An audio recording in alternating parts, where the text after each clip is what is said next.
Momento histórico para o cinema e para a cultura brasileira no último dia 23 de janeiro, vendo um filme nacional falado no nosso idioma, sendo indicado em 3 categorias da principal premiação do cinema mundial. Por isso, o Aparecida Debate desta noite vai falar sobre o cinema brasileiro e, claro, sobre o fenômeno que é o filme Ainda Estou Aqui. Você sabe, esse é o nosso espaço para propor reflexões importantes para você que nos acompanha e a gente quer te ajudar a entender como funciona essa indústria e por que ela é tão importante para a nossa sociedade, para a nossa cultura. Como você pode perceber, saímos dos nossos estúdios e viemos deixar o nosso programa no clima do assunto, viemos até um cinema para fazer esse bate-papo tão importante.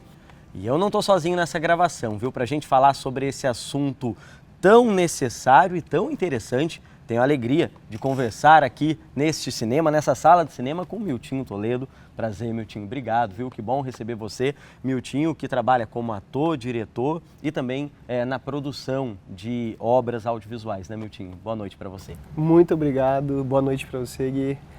É uma alegria muito grande, é sempre muito gostoso falar de cinema, principalmente num momento tão especial como esse, assim, né? A gente está vivendo um clima de Copa do Mundo no audiovisual brasileiro. E eu estou muito feliz de estar aqui hoje, vai ser super legal, vai ser super gostoso essa conversa.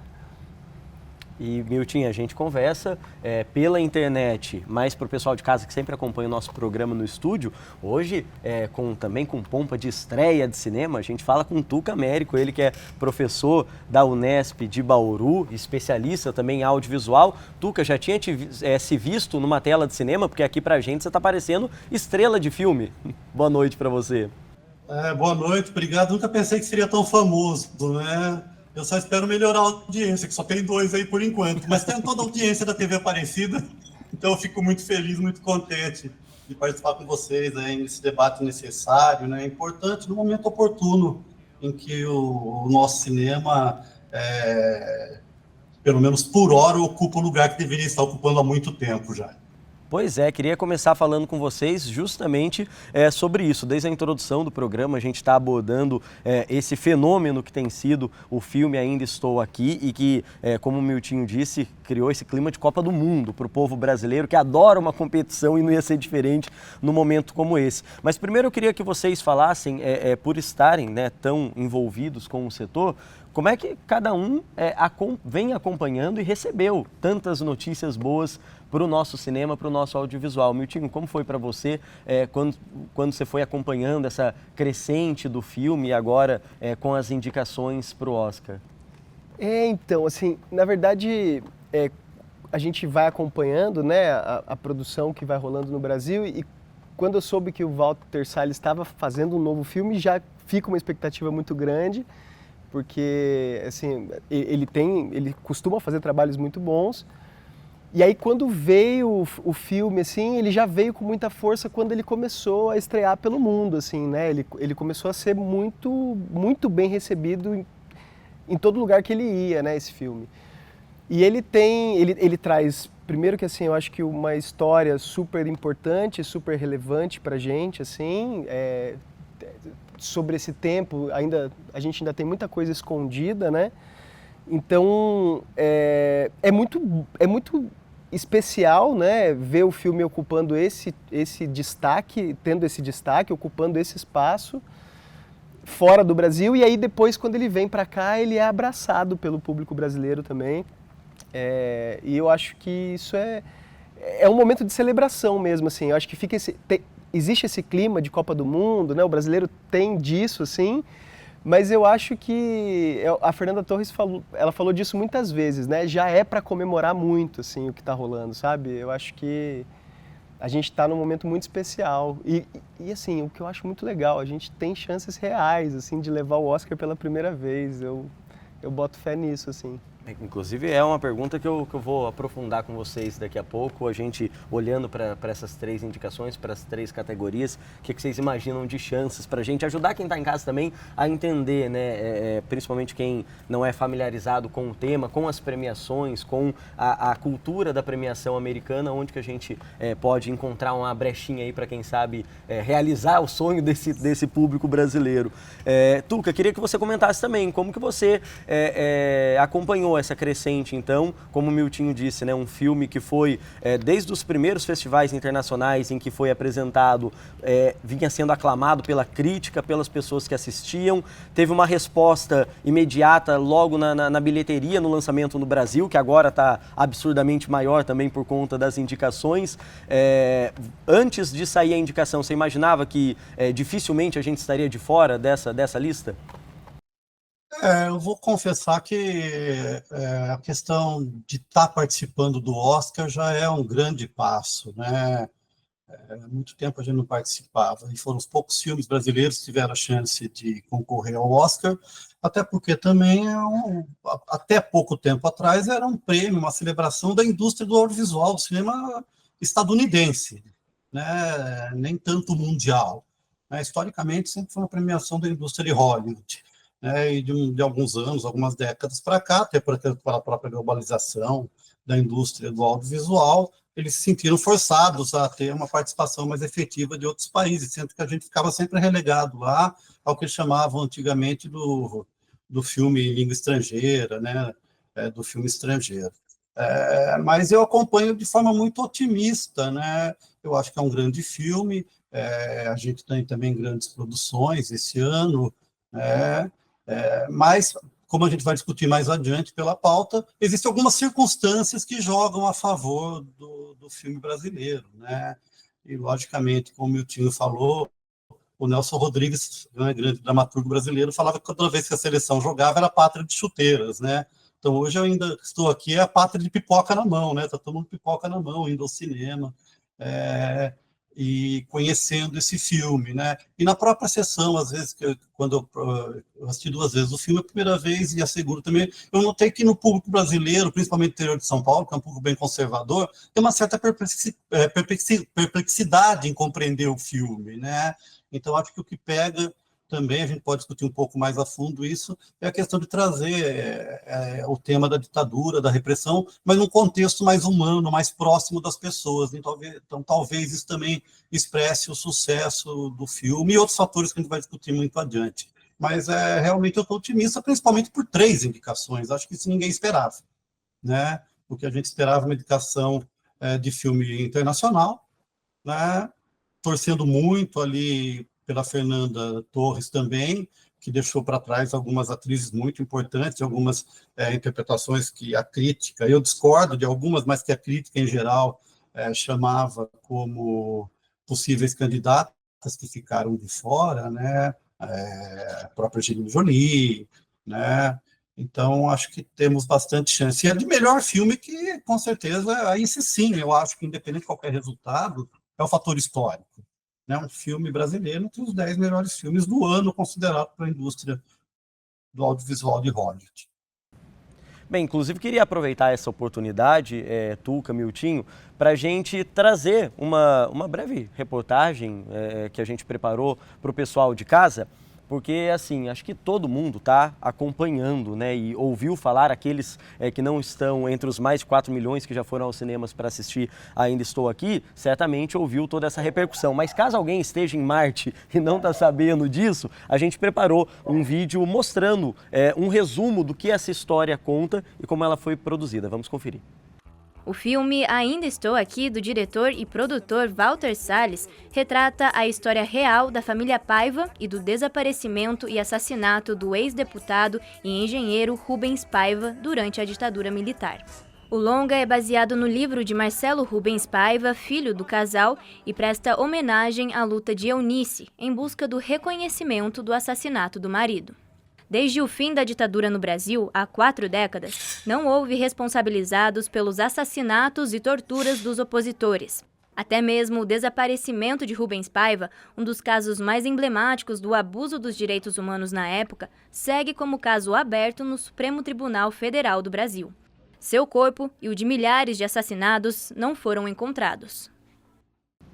Tá aí, então, um resumo do que essa obra propõe e também um resumo desse contexto histórico que o filme nos traz. E aí, Tuca, eu queria que você falasse pra gente, nesse momento, justamente disso. Você trouxe essa percepção das salas de cinema, né? Dessa perplexidade para alguns telespectadores, para algumas pessoas alguns espectadores do filme nas sessões. Você acha também que talvez a dimensão que teve, a repercussão que teve o filme está muito atrelada à temática dele, por ser uma temática que é uma ferida para a nossa sociedade e para tantos outros países, tantas outras culturas, e uma temática que não é passada apenas, né? Acho que é um risco que a gente sente iminente tantas vezes, essa ameaça à democracia. Você acha que isso também ajudou, de alguma maneira, o filme a ter enfim, ser conhecido e assistido por tantas pessoas? Sim, eu acho que tem um conjunto de fatores aí que nós vamos discutir também um pouco mais à frente, né? Mas eu entendo que para uma geração, né, independente do que aconteceu na história do Brasil, eu acho que a gente tem um problema que foi a questão da anistia, né? A anistia serviu para os dois lados. E, de certa forma, historicamente, ela apagou essa lembrança e essa discussão posterior do que foi a ditadura. Então, eu vivi a ditadura, eu era um jovem durante a ditadura, eu tenho 58 anos. Né? Mas, historicamente, os jovens não sabem o que foi, diferente de outros contextos. Eu morei um tempo na Argentina, e lá, todo lugar, a todo momento, sempre é relembrada a ditadura. Não vamos colocar no contexto do Milei hoje, que é uma aberração do que acontece historicamente, né? Também é um apagamento da história. Mas, até antes do Milei, existiam lugares, comemorações, a própria questão das mães na Praça de Maio, todo domingo se reencontrando lá e trazendo a sua memória da ditadura. Você vai no centro da Armada, que é um memorial, e tem um lugar lá com um vitral com a foto de todos os desaparecidos. As universidades têm salas com nomes desaparecidos. Então não houve esse esquecimento do que foi a ditadura. Né? Os militares lá foram condenados. Então acho que é uma retomada histórica, né, de uma percepção. Me perguntaram numa outra entrevista, né, qual que seria a relação, por que esse filme é tomado como se fosse um filme argentino feito no Brasil? Né? Eu discordo um pouco, mas em relação à temática, sim. Né? O cinema argentino ele sempre conseguiu retratar histórias relacionadas à ditadura, mas não como a ditadura em si mesmo. Né? Mas sim como ela afetava o drama humano, as pessoas que viveram isso, e eu acho que esse filme causa isso, né? Então não é só uma questão de ficar falando que houve tortura, mas como mostrar como isso afetou realmente uma família normal.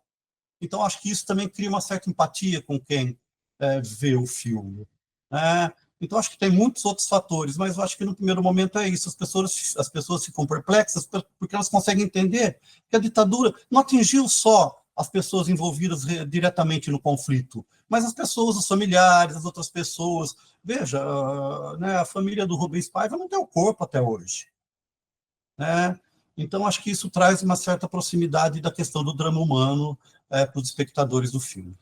Miltinho, queria que você falasse para a gente também como que você vê esse boom, né, no interesse das pessoas pelo filme, principalmente ao longo das campanhas nas premiações. O filme hoje já é a quinta maior bilheteria da história de um filme nacional, já é o filme que mais levou pessoas para o cinema no pós-pandemia, que acaba sendo um marco também, vem faturando, arrecadando muito em bilheteria nos Estados Unidos. Quais são fatores que você apontaria também para justificar esse fenômeno que se tornou o filme? Gui, eu acho assim, eu acho que quando alguém precisa dar um discurso político, assim, sabe, a pessoa muitas vezes, eu penso que ela deve procurar um palanque para dizer o que ela tem para dizer, assim, mais diretamente, sabe? Eu acho que a arte, ela tem um poder muito maior do que esse, assim, sabe? E eu acho que o filme, ele é sensível justamente pelo que o Tuca estava falando, pelo drama humano. E eu acho que ele gera identificação. Então as pessoas, eu acho que isso é muito encantador, independente do viés político, da ideologia, né? Eu acho que quando se fala de um Estado autoritário, que eu acho que não deveria estar, assim, deveria ser uma questão é uma questão humana isso, né? Essa violência é inadmissível. Eu acho que não deveria ter. Mas a arte ela tem o poder de tocar nesse lugar sensível e eu acho que é por isso que o filme foi tão abraçado. Eu acho que as pessoas começaram a assistir e elas se sensibilizavam com aquilo e falavam isso não é aceitável, independente da minha visão ideológica, sabe? Isso não é aceitável. Eu atribuo muito a isso, assim, ao poder artístico. Eu acho que assim, essa coisa de levar muita gente para o cinema, eu acho que tem o fator, o tema, ele é um tema que interessa, sim, eu acho que a gente tem uma vontade de entender a nossa história natural, eu acho que a gente tem isso dentro da gente, mas eu acho que é a qualidade artística, assim, a qualidade artística leva as pessoas para o cinema e levou o filme para lugares onde está levando, assim, sabe? Eu acho que o Walter Salles, eu já tinha falado isso, eu acho que ele é muito sensível para contar a história do brasileiro. Ele filma a vida real, assim, sabe? As atuações do filme são lindas e eu acho que tudo isso conecta muito. Miltinho, então, já que a gente está num país, como eu falei no começo, que adora competir, até no Paroímpa, né? A gente vê em época, por exemplo, de Jogos Olímpicos, sempre me chama a atenção isso. Esportes, assuntos em que às vezes a grande parte da população brasileira não tem familiaridade, se torna algo em pauta porque as pessoas querem, né? Querem ver o sucesso, querem ver a vitória, se possível. Vocês já disseram aqui, o fato as indicações já são uma grande conquista para o nosso audiovisual e a gente não pode deixar isso ser ofuscado por qualquer resultado que seja diferente da expectativa. Mas já que as pessoas querem, quem sabe, ter para muitos, uma reparação histórica, né, e trazer uma estatueta para o Brasil, onde vocês acham que estão as grandes chances de Ainda Estou Aqui no Oscar de 2025? Para você, Miltinho. Então, a maior chance é com a Fernanda Torres. Eu acho a atuação dela muito impressionante nesse filme. Eu gosto muito desse estilo de atuação, que é uma atuação, e o Walter faz muito isso nas direções dele, ele escolhe muito bem quem trabalha com ele. E os dois atores principais desse filme, a Fernanda e o Selton, os dois têm isso, assim, eles são atores muito minimalistas, a atuação deles é contida e cheia de emoção, assim, né? Tem muito frescor a atuação deles, e a atuação dela, eu acho que a atuação dela está num lugar que o Oscar gosta muito. Por isso que é legal dizer para as pessoas de casa, assim, eu acho que a chance dela é muito grande.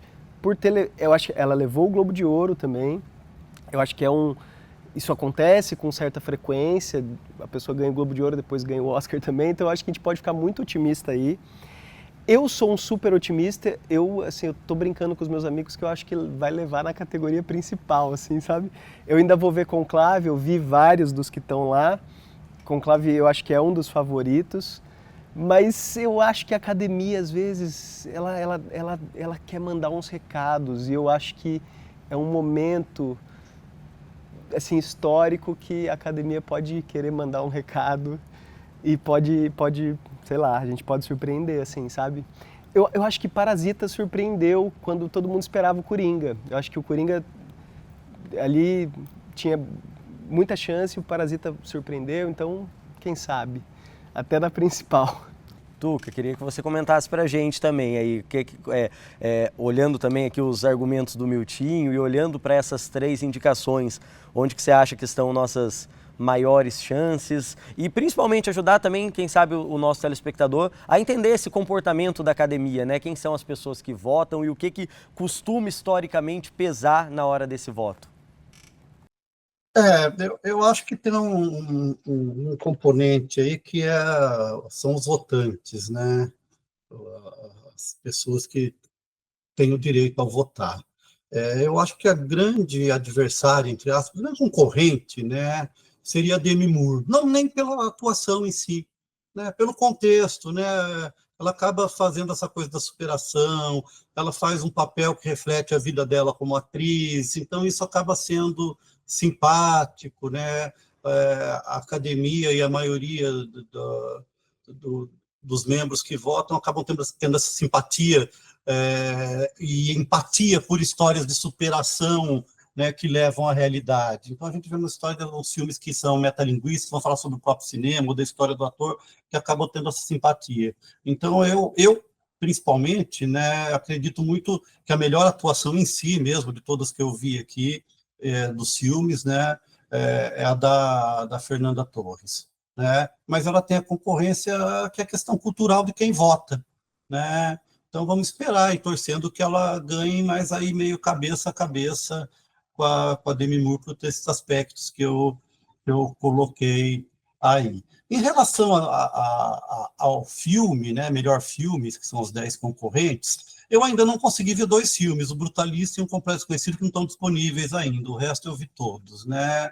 Mas pela crítica, O Brutalista corre meio que bem por fora, né? Embora eu goste muito do Conclave também, tá? Mas eu acho que aí, como melhor filme, seria realmente uma surpresa, né? Embora esteja ali também muito próximo, mas quando a gente olha o espectro, né, a amplitude dos filmes, por exemplo, é muito dísparo, né? Um filme como Duna, parte 2, concorrendo a melhor filme, né?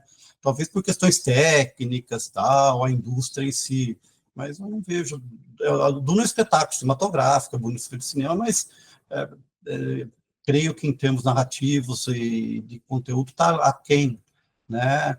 Então, acho que é muito difícil. E um filme que pouca gente fala, que eu gostei muito, que eu acho que é um filme bem diferente, é o Nickel Boys, né?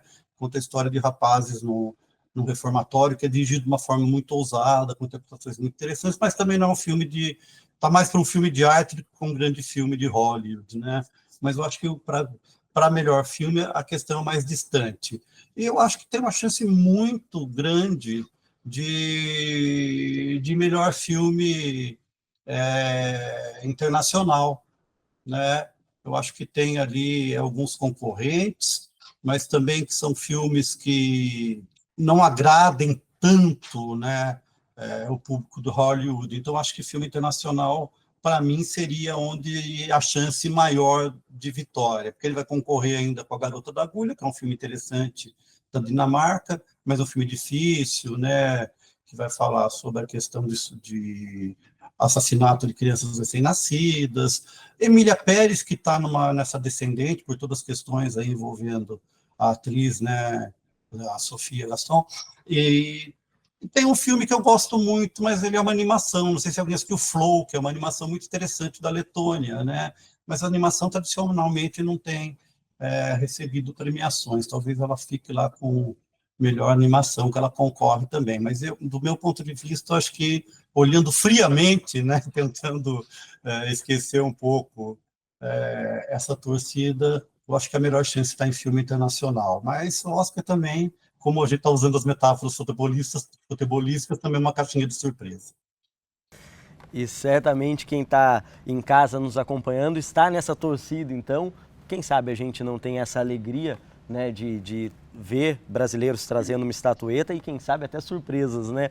Agora, isso acontece por causa de vários fatores também ligados ao cenário da produção audiovisual e à realidade do cinema brasileiro. A gente quer abordar isso aqui no Aparecida Debate de hoje, que ainda segue conversando com os nossos 2 convidados sobre essa temática, mas antes a gente faz uma rápida pausa. Mas eu reforço o convite para você, não sai daí, daqui a pouco a gente está de volta com o nosso programa. Estamos de volta com o Aparecida Debate nesta noite, falando sobre o cinema nacional. No primeiro bloco, você viu a gente refletindo com os nossos convidados um pouquinho do papel que o filme Ainda Estou Aqui, indicado a 3 categorias do Oscar, está tendo nessa divulgação e nesse fortalecimento da nossa produção audiovisual. E a gente também conversou com a Renata Magalhães, que é presidente da Academia Brasileira de Cinema, e ela falou um pouco também sobre a sua expectativa para o resultado e para as possibilidades que esse filme brasileiro tem na premiação. E eu acho que ele tem muita chance. Acho que ele, enfim, eu vi todos os filmes. Tem filme Brutalista, por exemplo, que é o filme que ganhou o Globo de Ouro, é um filmaço, apesar de ter 3 horas e meia, assim, é um filmaço e fala sobre migração, que também é um tema importante. Tudo bem, imigração pós-Segunda Guerra, mas imigração. É uma pauta importante também. Mas o filme do Walter fala sobre arbítrio do Estado, né? aonde a imigração está contida, no fundo, né? Então, sei, eu sou essa pessoa otimista, porque eu acho que sempre pode dar pé, acho que a gente tem um filmaço, e acho que, sei lá, para nossa autoestima, ia ser incrível. Tá aí, a Renata disse que é uma otimista e acho que esse é o clima que está contagiando boa parte dos brasileiros, né? E a gente também conversou com ela sobre a dificuldade e os desafios que muitos dos produtores que trabalham no cinema, no audiovisual aqui no nosso país, têm quando falamos do acesso a recursos de incentivos a esses trabalhos. Vamos conferir a fala dela. O apoio ao audiovisual nacional é uma coisa sempre estratégica. E hoje, quer dizer, hoje não, desde o final da Embrafilme, que o cinema vive em ciclos, né? Essa indústria que a gente insiste que toda hora querem acabar com a gente. Mas a partir de 93, com a lei do audiovisual, o cinema conseguiu estabelecer ali regras de proteção e, mais importante, regras de financiamento da atividade. Então, assim, a coisa mais equivocada é dizer que o cinema tira o dinheiro da saúde. Não é verdade. Tá, e a gente escutava então algumas falas da Renata Magalhães sobre esse contexto que a gente vive enquanto cinema nacional hoje e principalmente os desafios. E aí nada melhor do que a gente ouvir então as pessoas que estão envolvidas e quem trabalha diretamente nessa causa. Miltinho, você tem já um catálogo com alguns filmes, né, na conta, em várias funções, várias posições diferentes. E aí nessa sua trajetória, o que você percebe que é o mais desafiador hoje para alguém que quer produzir e quer viver do audiovisual aqui no nosso país? Sem dúvida, é a captação de recurso, né? Eu acho que é super importante viabilizar os projetos e para isso a gente precisa de incentivo. Eu acho que a gente está vivendo um momento interessante de incentivo. A gente acabou de estrear um filme aqui na nossa região, no Vale do Paraíba, um curta-metragem que eu tive o prazer de fazer esse trabalho como protagonista. É um filme muito sensível, muito bonito também. E através de lei de incentivo, através de uma lei que a gente captou através de Caçapava. A gente fez uma exibição no final do ano passado, a gente está num período agora de colocar o filme para rodar os festivais, mais algumas exibições previstas aqui para o Vale. E eu acho que a gente... esse é o maior desafio, né? Esse é o maior desafio, a gente conseguir... A gente muitas vezes... Eu já fiz cinema de uma forma muito independente, assim, sabe? E eu acho que é difícil muitas vezes a gente romantizar isso, sabe? Eu acho que a gente teve um período aí que a gente um pouco colocou o artista como um vilão da sociedade, né? Por algumas coisas,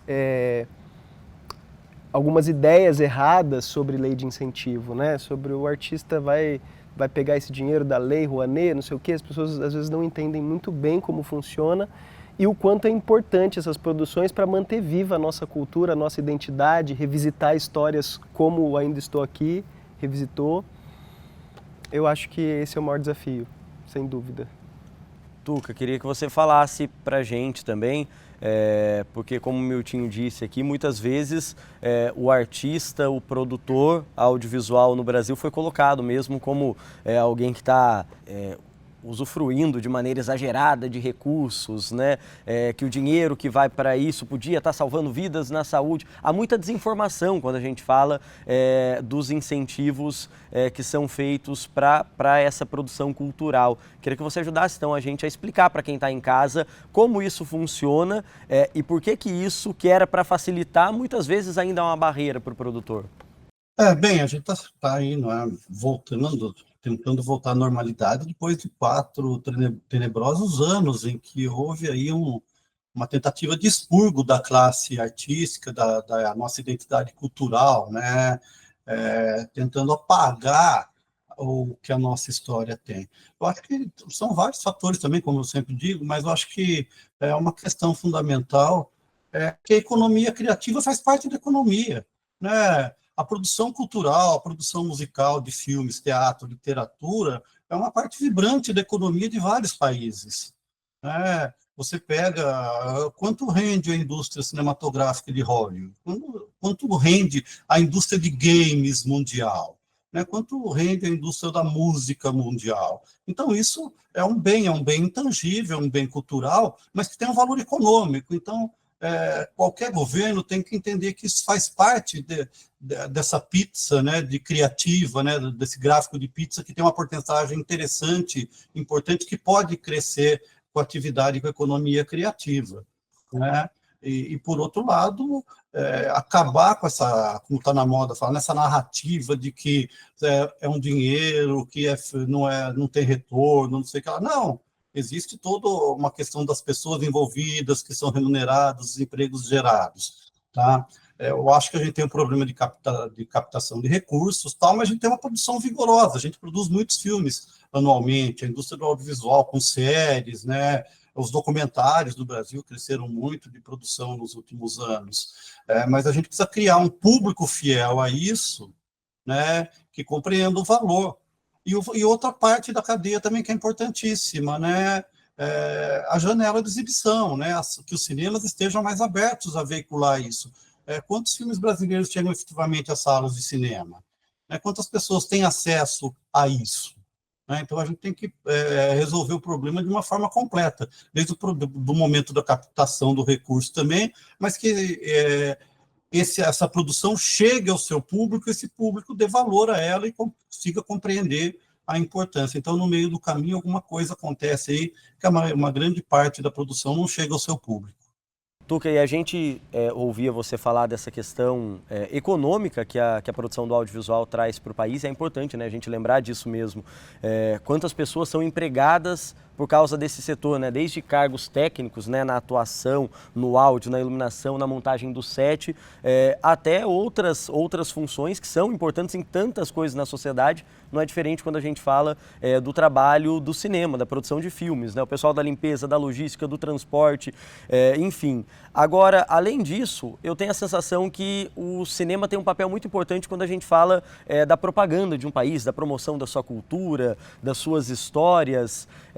A gente olha, por exemplo, para o cinema coreano, que está muito em alta e que tem trazido retorno no interesse das pessoas pela cultura e para conhecer, quem sabe para visitar o país por causa da sua música e das suas produções audiovisuais que têm sido acompanhada por tanta gente.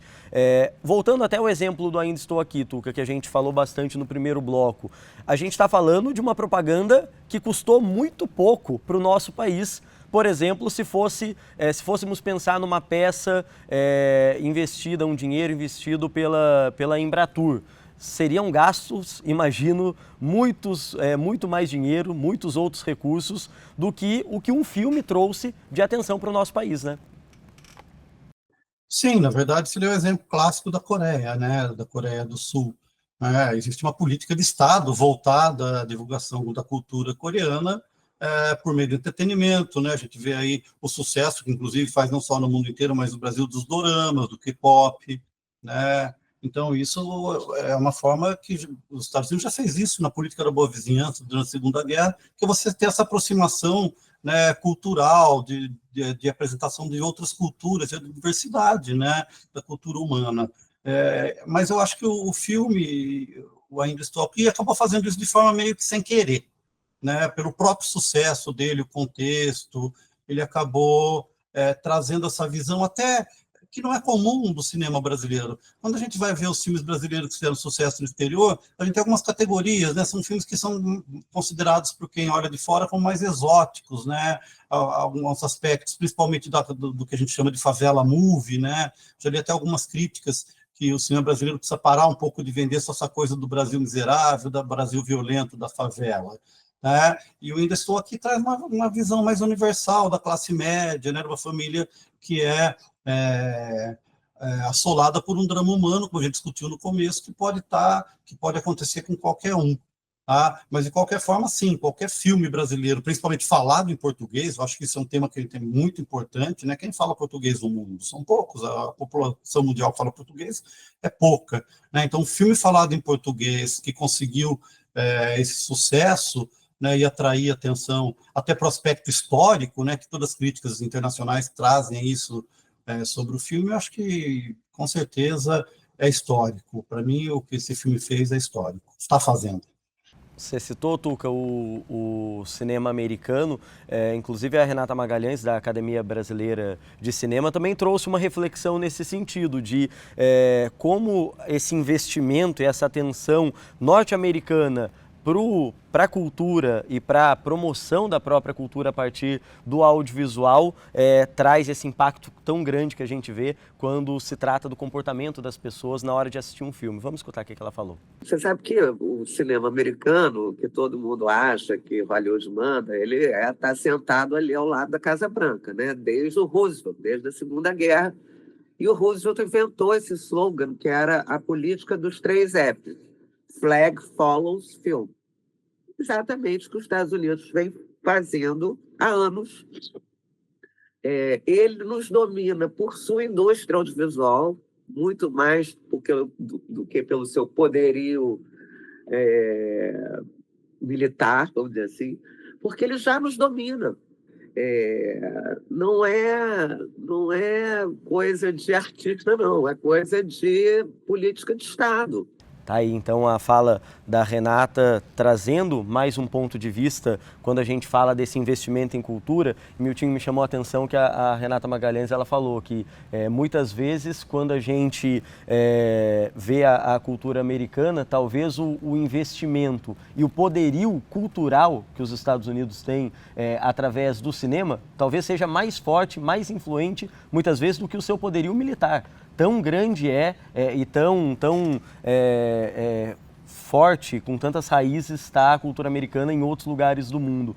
Você acha que a gente ainda consegue encontrar brecha para achar o nosso espaço, para convencer o público brasileiro de que a gente também pode e deve, em primeiro lugar, conhecer e valorizar o que é contado por nós? Eu acho que a gente pode, eu acho que a gente tem todo o potencial para isso. O Brasil é um país continental, ele tem muita riqueza, muita diversidade de cultura e a gente tem tudo para fazer isso. E eu acho que parte, assim, o Tuca falou há pouco sobre a distribuição, sobre como a nossa produção chega nas pessoas. Eu acho que parte do micro, eu acho que parte, assim, acho que parte do macro, né, com leis de incentivo, e eu acho que tem algumas ações no micro que são muito legais. Eu faço parte de um coletivo criativo de cinema, que é o Cinelab Criativo aqui no Vale, que faz um trabalho importante aqui, trabalho de levar cinema para uma escola pública, por exemplo. E aí quando você leva um curta-metragem dentro de uma escola pública e o jovem lá assiste aquele filme e ele reconhece a praça, o ponto de ônibus do lado da casa dele, e ele se identifica com aquela história, e no final ele tem chance de conversar com o ator ali, eu acho que criar essas culturas de expectação, sabe? Eu acho que a gente tem muito espaço para essa cultura de espectador. Tem um cara, falando da Argentina lá, tem um cara que é fantástico, que chama Jorge Dubat, um filósofo, historiador e estudioso do teatro. Só uma outra linguagem artística. Ele tem uma escola em Buenos Aires de expectação para teatro. Com 300 alunos matriculados nessa escola, aprendendo a assistir teatro, porque eu acho que é isso, sabe? A gente ter repertório para e vontade de criar outros imaginários, né? Eu acho que os Estados Unidos faz isso. Ele com esse poderio todo, ele ocupa o imaginário. E a gente tem muito espaço para isso. Eu acho que despertando esse pensamento, esse senso crítico, eu acho que tem 3 coisas que são muito lindas para uma nação, assim. A primeira, a generosidade, eu acho que o brasileiro tem muito. A outra, a criatividade, e aí eu acho que a arte é um vetor principal. E o pensamento, né? O pensamento é algo muito lindo de uma sociedade. Eu acho que trabalhar esse pensamento, esse imaginário, eu acho que a gente tem muito espaço para isso ainda. E eu acho que as pessoas, quando elas se olham, elas se identificam, elas acham bonito. Ainda Estou Aqui chegou onde chegou porque é um filme bom, de qualidade. Para se ter uma ideia, ele custou 2,5 milhões de dólares. Duna custou 180 milhões de dólares. Então, assim, a gente sabe fazer, a gente é muito bom. E a gente tem, né, Miltinho, uma possibilidade e uma variedade, na verdade, uma variedade de possibilidades muito grande, né? Me chamava a atenção quando eu entrevistei e conversei com a Renata que ela trouxe um ponto que me prendeu ali por um tempo, que é quando você fala do cinema alemão, na maioria das vezes você vai ver um filme e você fala, isso aqui é um filme alemão. Quando você fala do cinema argentino, você consegue perceber. O cinema brasileiro, talvez até por esse país continental e com tantas culturas, tantos sotaques diferentes, a gente tem uma gama muito maior, né, de possibilidades. Assim, acho que é mais difícil você definir, olha, isso aqui é cinema brasileiro. A gente hoje já consegue ser mais plural nesse sentido, né? Eu acho que a gente consegue. Eu acho que a gente teve um momento muito retratado dessa violência, da favela. E são tem muitos filmes lindos, né? Cidade de Deus, que também chegou lá no Oscar. Mas eu acho que a gente tem toda essa diversidade para ser explorada no cinema, sabe? Essa não estereotipação. Eu vi uma fala do Wagner Moura uma vez, assim, dizendo que ele queria, lá fora inclusive, representar personagens brasileiros que não estereotipados em nada, sabe, assim, e eu acho que esse papel é super importante, assim, de figuras como ele, como a Fernanda Torres, chegando ali nesses lugares, eu acho que é isso, assim, sabe, eu acho que a gente tem todo esse lugar para explorar ainda. O Aparecida Debate faz mais um rápido intervalo, mas daqui a pouquinho a gente está de volta para continuar falando sobre o cinema nacional. Estamos de volta com a Aparecida Debate nesta noite, falando sobre o cinema nacional e propondo para você aí de casa reflexões importantes sobre o papel desse setor, dessa arte para a nossa sociedade, para a valorização e para a preservação da nossa cultura. Agora eu queria conversar com vocês, Tuca e Miltinho, sobre questões mais práticas ligadas ao acesso e à promoção do cinema nacional. Primeiramente, Miltinho, me chama a atenção quando a gente olha nesse momento, quem pegar agora em casa um aplicativo, um site para comprar um ingresso no cinema, vai ver que Ainda Estou Aqui, por exemplo, vai ter provavelmente o mesmo número de sessões que qualquer outro filme internacional, estrangeiro, em alta nesse momento, por conta desse boom e dessa demanda tão grande de pessoas interessadas pelo filme. Mas essa não é uma realidade, né? Quando a gente fala de cinema brasileiro. Você percebe que falta um pouco mais de cuidado e compromisso de políticas públicas e também das redes de cinema para dar espaço para o nosso cinema? Eu acho que a gente precisa mesmo aproveitar esse momento. Acho que o filme Ainda Estou Aqui é um fenômeno. A Fernanda Torres é um fenômeno, assim, que levou as pessoas para o cinema. E a gente... Eu acho que tem esse movimento da gente entender que a gente faz, esse movimento das pessoas, de entender que a gente faz muita coisa boa, né, que não tem coisa boa só lá fora, essa vontade, mas eu acho que a gente precisa dessas políticas públicas, como, por exemplo, a cota para os cinemas agora, né? Os cinemas, eles precisam respeitar uma cota de número de salas para filmes nacionais e de número de sessões também. Eu acho que isso é um passo muito importante, que agora é muito recente, eu acho que de um ano para cá. E eu acho que todo esse movimento que está rolando agora em conjunto vai levar a gente para um lugar melhor, assim, sabe? Eu acho que desde a pandemia a gente está vivendo o melhor momento do cinema, a gente ainda está longe do que era antes da pandemia, mas as pessoas voltaram aí para o cinema e que o cinema nacional ocupe um espaço importante disso, assim, sabe? Eu acho que a gente está caminhando para isso. Bem, sobre esse assunto nós também conversamos com a Renata Magalhães, da Academia Brasileira de Cinema. Vamos conferir a fala dela. É muito filme e pouca tela. E totalmente desregulamentada, né? Até porque hoje com as exibições digitais, você não tem nem a cópia, ninguém tira você da sua sessão, você nem sabe. Então, assim, é claro que a gente não pode contar com o filme no Oscar todo ano.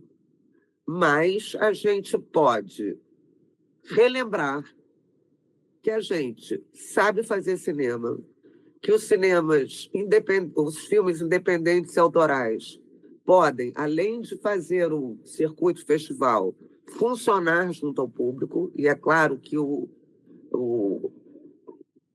sucesso comercial do Ainda Estou Aqui, ele se comunica com os próximos filmes, não tenho a menor dúvida. Né? Você sai daquela coisa que o cinema brasileiro é ruim, o cinema brasileiro é só comédia, enfim, você provoca um interesse maior. Tá, e a reflexão da Renata também sobre essa temática. Agora, eu fiquei pensando aqui, ouvindo a Renata e o Miltinho, Tuca, sobre essa necessidade desse apoio, da garantia do respeito a essa legislação que busca garantir espaço às nossas produções. Agora, de nada adianta a gente ter sessões passando filmes nacionais se a gente não conseguir trabalhar essa cultura no público, né? Esse é um trabalho que também se faz necessário quando a gente fala do audiovisual no Brasil, a gente tirar esse estereótipo também nos nossos espectadores de que o cinema nacional não é bom, de que filme brasileiro é só comédia. A gente também precisa fazer esse trabalho? Não, sem dúvida, né? Então vamos começar pelo começo. Lógico, as cotas são super importantes, né? A gente tem aí uma lei que garante a exibição de um certo número de filmes.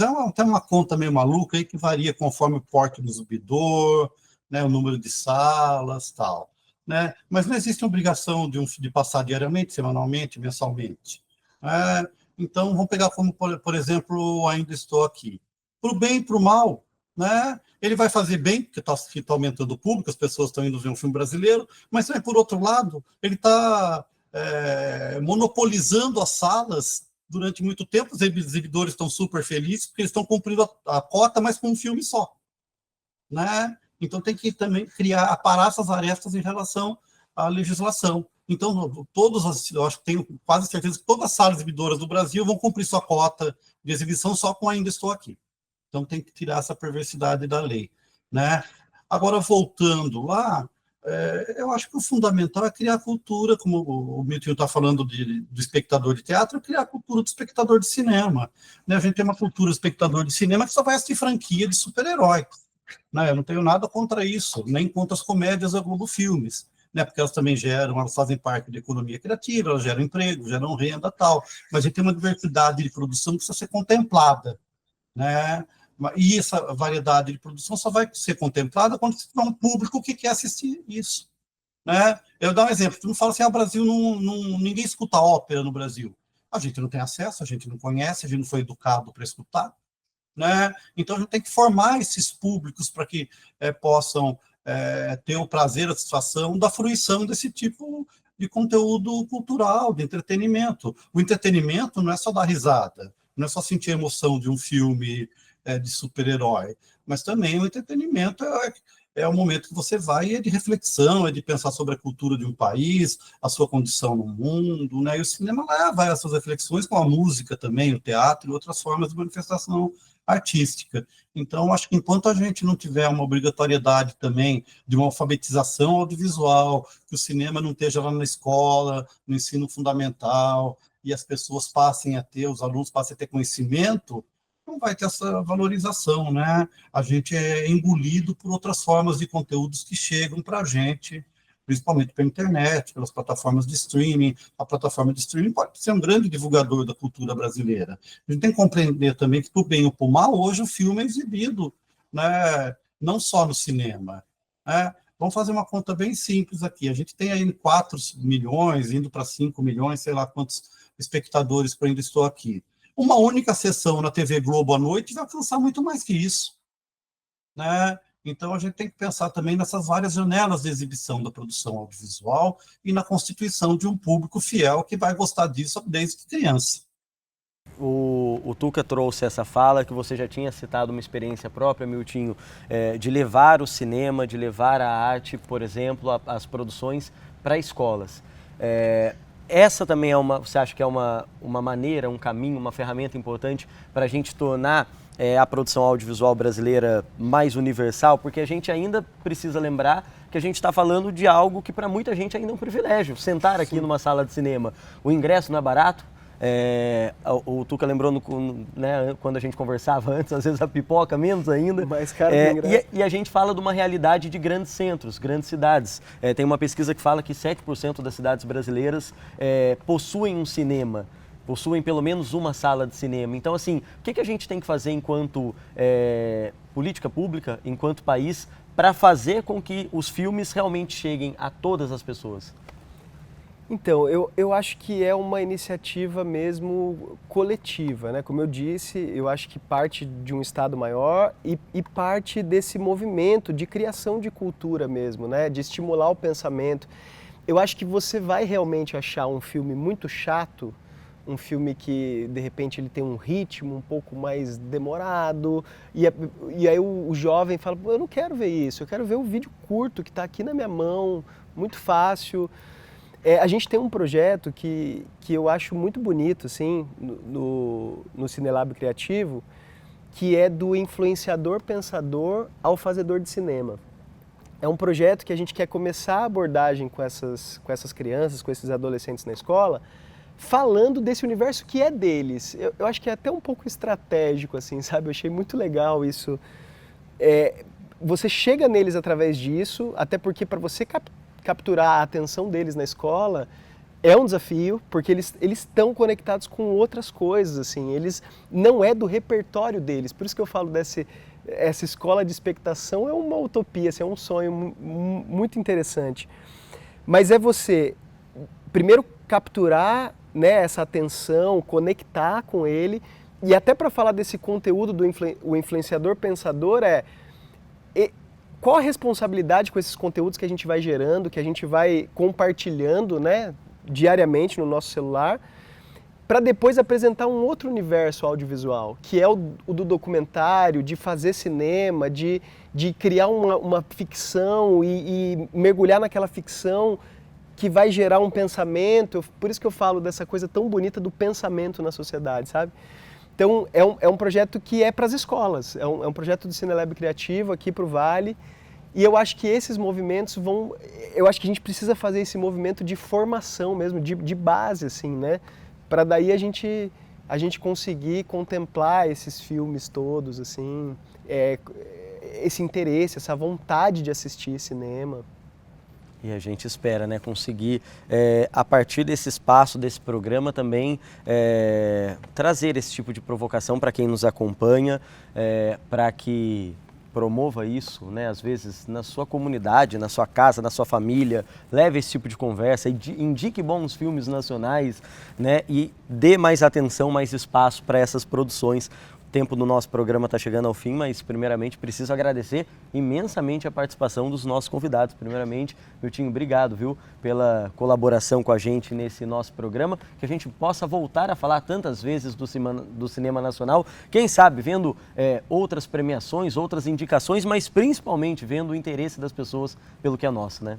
Sem dúvida, sem dúvida. Eu acho que agora a gente abriu uma porta muito bonita nesse momento, pós-pandemia, e eu acho que a gente precisa aproveitar isso, assim, não deixar isso passar, sabe?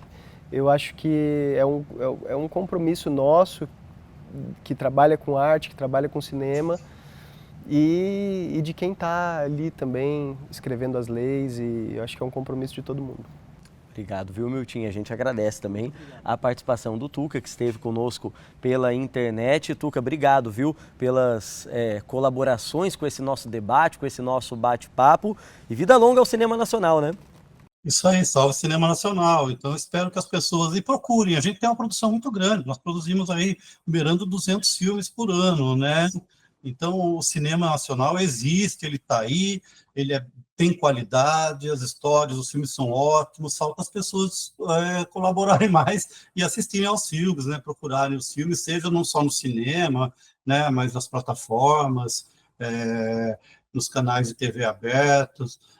Então, por favor, procurem e assistam, valorizem o que é nosso, o que é bom, o que é bem feito, né? Porque o Ainda Estou Aqui é só uma pontinha de um iceberg.